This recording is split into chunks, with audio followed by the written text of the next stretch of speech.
got a little bit of history in the making here, folks, because I don't think anyone, online, offline, or elsewhere, has ever completed the challenge that you're about to see.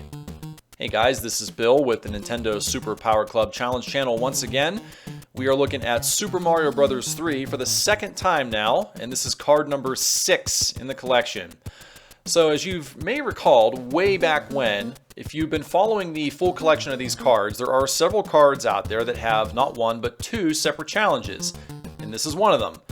Not to mention it's arguably the greatest game on the NES, so it's certainly worthy of a second challenge card, unlike some of the others that we'll talk about later. So, why have I been holding off on this one for so long? Considering that the very first Super Mario Bros. 3 challenge was the very first one I ever uploaded to the channel over 5 years ago.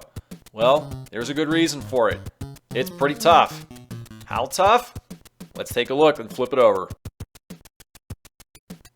Alright, we're in for a pro challenge to say the least today. Challenge says use the 3 warp whistles to get to World 8. Then, try making it all the way through to Bowser without, pro level, losing any lives as Small Mario. I don't think I need to say anything about how difficult that is. Some of the stages, particularly in World 8, and yeah, particularly the airship stage, which I know everyone's thinking about right now, are extremely difficult, if not impossible, for the average player. So you can already imagine what you're going up against here right now. That being said, technically, did you know that this is actually an impossible challenge? Yeah, it is. I kid you not. And the reason why is the World 8 mini fortress. Here, I'll show you. Take a look at the map here.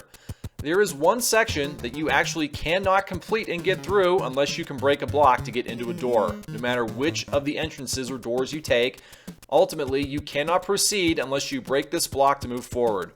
So, how do we get through that? Can it be done? Yes, it can. There is an item called the Juglem Cloud. So, if you obtain that, you can scoot right through it. Technically, you can use it multiple times. It does mean you're going to have to stay back earlier to collect some of those clouds before moving on. And actually, the challenge card doesn't say that you have to use the warp whistles immediately. So yeah, you can do that. So that's exactly what we're going to do. We're going to make this challenge a little easier with the use of our friendly cloud items. Knowing that, you should know that there are certain places that you can only get these clouds. We'll talk about those as the challenge starts here. Okay, I cannot tell you how excited I am to finally post this. Sit back, relax, and enjoy what I believe to be the very first published walkthrough playthrough of World 8 as Small Mario without any deaths. Here we go.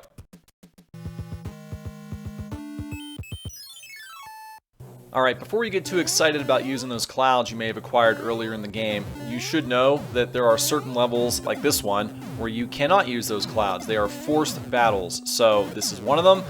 Also, the airship stages and the hand traps, so don't worry about doing it, just play through. Honestly, this first level is not too tough in the first place. I played it enough times to know that I can just simply scream on forward right to the front, and nothing's going to happen here. As long as you follow what I'm doing, nothing's going to happen. When you get up to these little mole wrench throwing things, I highly recommend that you're ready to go, ready to stomp on them before they throw the wrench, if possible. There will be several stages later on, most notably the airship stage, where you want to have those moles gone before they even throw their wrench, because if they start throwing their wrench backwards toward you while you're already in front of them, I should say, if that makes any sense, you're going to be in for a world of hurt. It's tough enough to get through that stage without having to worry about projectiles flying at you. So, take them out as quick as you can before they can throw any projectiles. The bomb bombs, as you can see here, obviously be smart, don't do anything stupid, just stay above and beyond them. This is not too difficult of a stage, just follow along, like this. Yep, that's all there is to it. I will tell you, of all of the times I played through this challenge, I got so good at this one that I was able to make a speed run out of this particular level that would rival what a TASBot could probably do, honestly. I know this level more intimately than probably any other level in the entire game based on how many times I've had to replay it doing this challenge. Alright, so we have our first little boss here, the Boomerang Brother. Not too hard, just jump on top of him. Sometimes he will troll you and jump at the same time you are expecting to jump on him, and it'll cause you to restart the whole playthrough. Kind of annoying, but hey, it is what it is. Alright, we're through that. We're now on to the boat stage. You can go down into the water, as you're probably familiar with that. Don't worry about doing it there, you can't do it.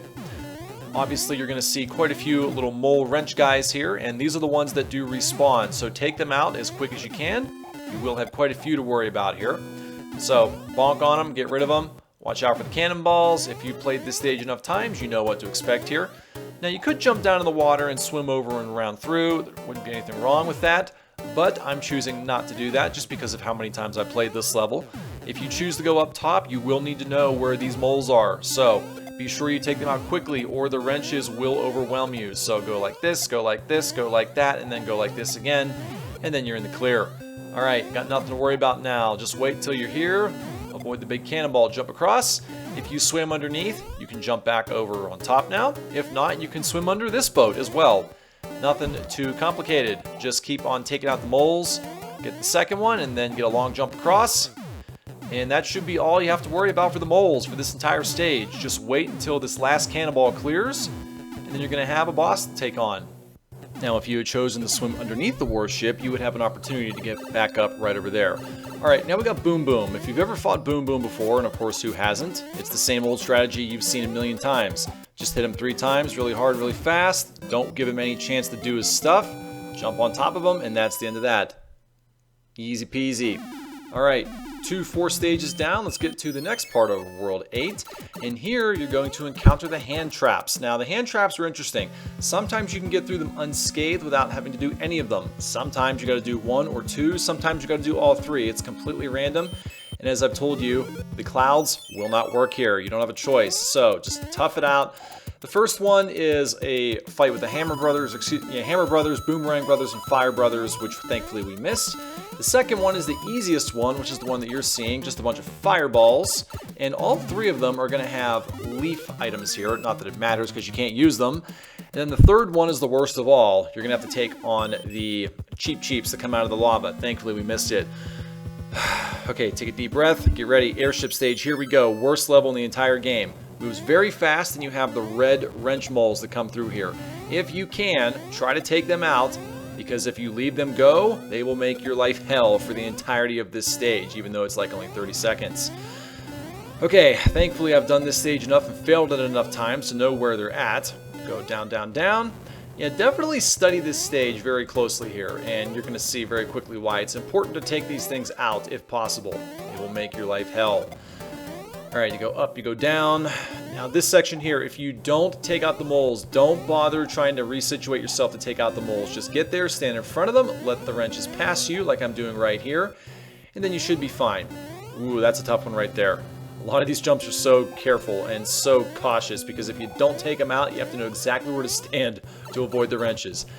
Thankfully, we got through that. Here's another Boom Boom. This one does fly, not that it matters. Just take them out quickly, and like you've done a million times before in the past, gone. That's easily the toughest part of this entire world, especially without a leaf. We made it look easy, but as anyone knows, it's not. Alright, moving on through. We are now getting to the next section, and if you've done any kind of preparation with the clouds, guess what? This becomes extremely simple. Now, you have 8-1 and 8-2. You can play them for real, but I tell you right now, 8-1 is extremely tough without a leaf or a P-Wing. So if you got a cloud, just use it. Bye-bye.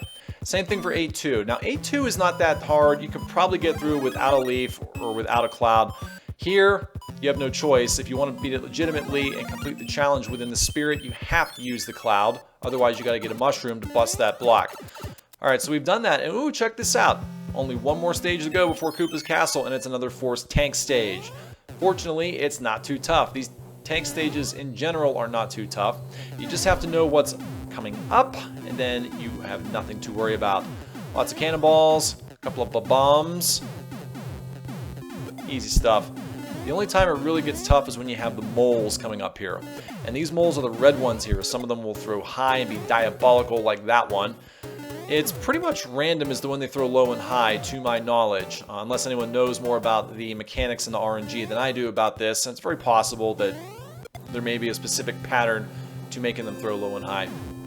By the way, if you're really careful, you are able to jump on top of one of the cannonballs and jump yourself up over top of the tank, way up top as you see up there. It's not really necessary, but it could prove useful if you don't really feel like making the effort to jump over these cannonballs and bombs and stuff like that. Once again, not really necessary, not too difficult of a stage here. Just be careful, don't do anything dumb, don't run into a mole wrench or anything crazy like that. And here we are at the final sub-boss of the game before Bowser's Castle. It's another Boom Boom. It's not even, oh, it is a flying one, forgive me. Very simple, do what you do. Collect the orb like you're in Castlevania. You're done. And you're moving on to Bowser's Castle. Alright, this is probably the second toughest stage in World 8, behind the flying airship, of course. A couple tricky things to look out for, but it's nothing that we can't handle. So run forward as fast as you can, don't get zapped by the statues and have your 10-minute run ended just like that. Move along, go down the donut. Jump on through, don't stop, let the candle burn you.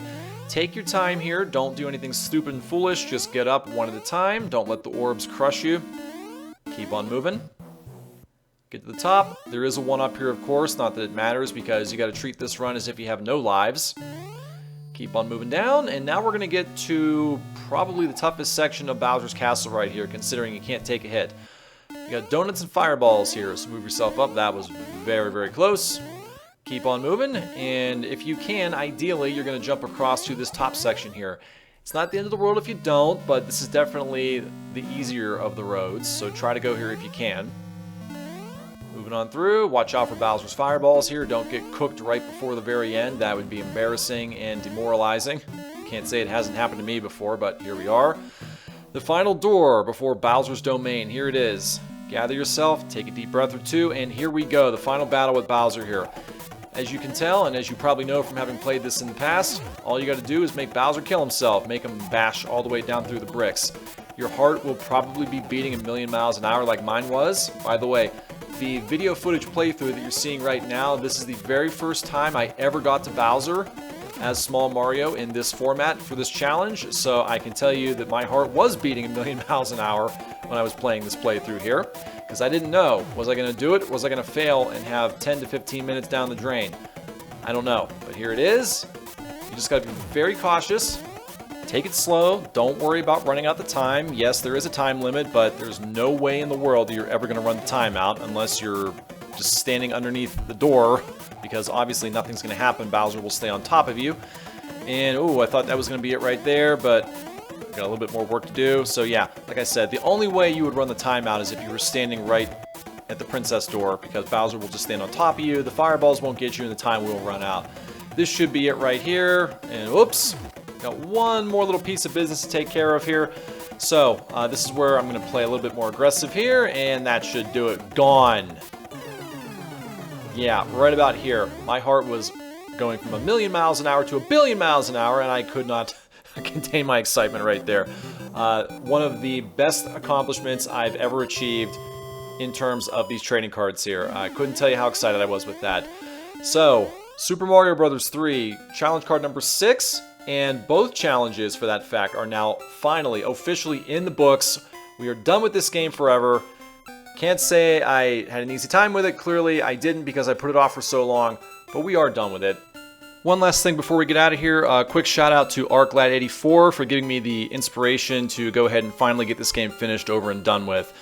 Much appreciated, as well as all of you for tuning in. Can't tell you how much it means to me to have all the subs watching all these videos here. Please make sure to like, comment, favorite, subscribe, all those great things. Take care, and we will see you in the next challenge. Have fun.